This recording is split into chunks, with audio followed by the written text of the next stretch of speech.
Hello friends, मेरा नाम है संदीप चौधरी और इस चैनल पर हम लोग पहले भी कई बार मिल चुके हैं। तो चलिए, आज का टॉपिक है जिस पे अपन बात करने वाले हैं वह है एग्ज़ाम, जो कि बहुत नज़दीक आ चुका है।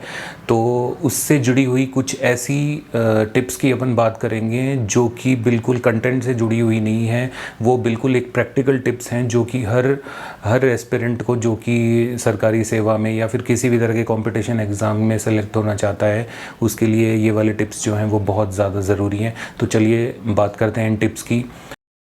एग्ज़ाम को लेके देखिए, आपकी प्रिपरेशन बहुत अच्छी हुई है तो उसमें आपको पैनिक होने की कोई बात नहीं है। आपने बहुत अच्छा प्रिपेयर किया है तो कल को एग्ज़ाम को लेके आपके अंदर जो है एक पॉजिटिव थॉट्स आपको रखने हैं। ठीक है, एग्ज़ाम के डे के दिन जो है बहुत ज़्यादा आपको कुछ खाना वाना नहीं है, क्योंकि वो कहीं ना कहीं एक लिथार्जी जो है वो आ जाती है। एग्ज़ाम सेंटर पे पहुंचने से पहले आपको किसी भी तरह का कोई पैनिक नहीं होना है, क्योंकि एग्ज़ाम सेंटर पे अगर आप देरी से पहुंचते हैं तो वो आप ऑलरेडी इतने डिस्टर्ब्ड रहते हैं कि ऐसी कंडीशन में मतलब खुद को संभाल पाना ही मुश्किल होता है। तो फिर आप पेपर को क्या संभालोगे। बिसाइड्स आपको गेट पे ही रोक दिया जाए तो फिर आपकी पूरी मेहनत जो है वो कहीं ना कहीं बर्बाद हो जाती है। एग्ज़ामिनेशन हॉल के अंदर बिल्कुल अपने पीस और काम को बनाए रखें। वहाँ पे बैठ के आराम से अपने जो भी एंट्रीज़ वगैरह हैं करें। जैसे ही आपके पास पेपर आता है तो कई बार क्वेश्चंस जो हैं वो एक साथ आ जाते हैं और वो सारे ही हार्ड होते हैं। तो उसमें लगातार आने के बाद में जो है वो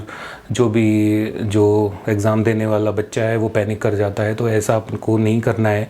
अपने को क्या है कि अपने को क्वेश्चंस सही करने हैं। तो उसके लिए आपको जो भी क्वेश्चन सही हो रहा हो आप बिल्कुल शुरू से शुरू कर दें, या फिर आपको लग रहा है तो पीछे से भी आप शुरू कर सकते हैं। ठीक है, क्वेश्चन करना शुरू करें। उनको जो क्वेश्चन हो रहे हैं उनको बिल्कुल वहाँ पे क्वेश्चन में भी मार्क करें, और जो क्वेश्चन आपको लग रहा है कि आप बाद में कर पाएंगे उनको बाद में उनको अटेम्प्ट करने के लिए उनके ऊपर एक निशान ज़रूर लगा दें कि इनको मैं रिव्यू दोबारा से करना चाहता हूँ। कुछ क्वेश्चंस ऐसे होते हैं जो कि इतने हार्ड होते हैं तो कहीं ना कहीं वो आपका समय तो बर्बाद करते ही हैं, और इसके अलावा उनमें इतना समय बर्बाद हो जाता है कि भाई आप जो जेन्युइन समय जिस हर क्वेश्चन के लिए अलॉटेड था वो उनको भी नहीं मिल पाता है। तो ऐसी केस में आपको क्या करना है, ऐसे केस में उन क्वेश्चनों को आपको रिजेक्ट करना है। प्राइमरीली उनको रिजेक्ट करना है कि मैं इन क्वेश्चनों को देखूंगा भी नहीं, और दोबारा से इस तरह से आपको चलते जाना है। और इवन देखिए, आखिरी क्वेश्चन भी जो है वो द मोस्ट ईजीएस्ट क्वेश्चन हो सकता है। ठीक है, तो ऐसी कंडीशन में आपको क्या करना है,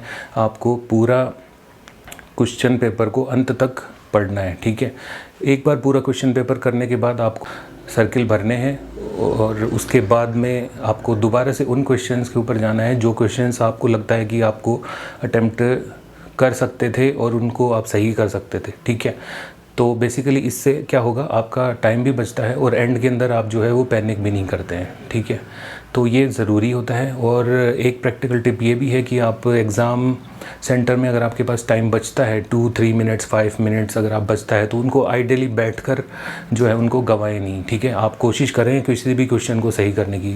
स्पेशली वो मैथ्स के क्वेश्चन ही हैं जो कि आप सॉल्व कर सकते हैं, तो उनके ऊपर जाएं, उनको सॉल्व करने की कोशिश करें, क्योंकि ऐसी कंडीशन में एक भी क्वेश्चन सही हो जाता है तो कहीं ना कहीं आपको एज जो मिल जाएगा। ठीक है, एग्ज़ाम जो होता है वो बहुत ही मतलब ज़्यादा हार्ड नहीं होता है, बट वो थोड़ा लेंथी एग्ज़ाम होता है। तो उस कंडीशन में आपको अपना फोकस जो है बिल्कुल बरकरार रखना है। और एग्ज़ामिनेशन हॉल के अंदर आप अपनी ज़रूरत की चीज़ें सारी लेकर जाएं, इवन पानी भी लेकर जाएं ताकि आपको पानी पीने उठ के जाना पड़े।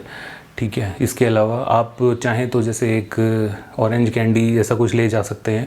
कंटिन्यूस जो है वो शुगर की सप्लाई आपके ब्रेन को बनी रहेगी और वो ब्रेन फंक्शन करता रहेगा प्रॉपर। जो आइडियल टाइम होता है जो एग्ज़ाम से पहले का होता है उसके अंदर आप बिल्कुल भी इधर उधर की बातें ना सोचें, सिर्फ एग्ज़ाम के बारे में सोचें और उससे प्रिपरेशन जो आपने करी है उसके बारे में सोचें। तो निश्चित रूप से आपका फोकस जो है वो एग्ज़ाम के इर्द गिर्द ही बना रहेगा और आप बेटर परफॉर्म कर पाएंगे। एग्ज़ामिनेशन को लेके ज़्यादा पैनिक नहीं करना है और बिल्कुल अपनी प्रिपरेशन के ऊपर जो है वो आपको बिलीव करना है। और the fight is not over till the exam ends. Okay, so बिल्कुल भी पेपर इजी आ जाए तो भी लीनियंट नहीं होना है, क्योंकि पूरी प्रोसेस कंप्लीट करनी है। पेपर करना है, फिर उसको गोले काले करने हैं, फिर वो पूरी एंट्रीज चेक करनी है। पूरे पेपर जब तक एंड ना हो जाए आपको बिल्कुल सीरियस भाव से जो है वो पेपर को देना है। ठीक, तो ये कुछ प्रैक्टिकल टिप्स हैं हमसे रिलेटेड। अगर आपको पसंद आए तो ज़रूर मुझे बताएं कमेंट सेक्शन में। और बाकी इस चैनल पे तो आपसे काफ़ी बार मुलाकात होती रहती है। जो बेस्ट विशेज़ हैं वो आप सबके साथ हैं। All the best for now and good luck.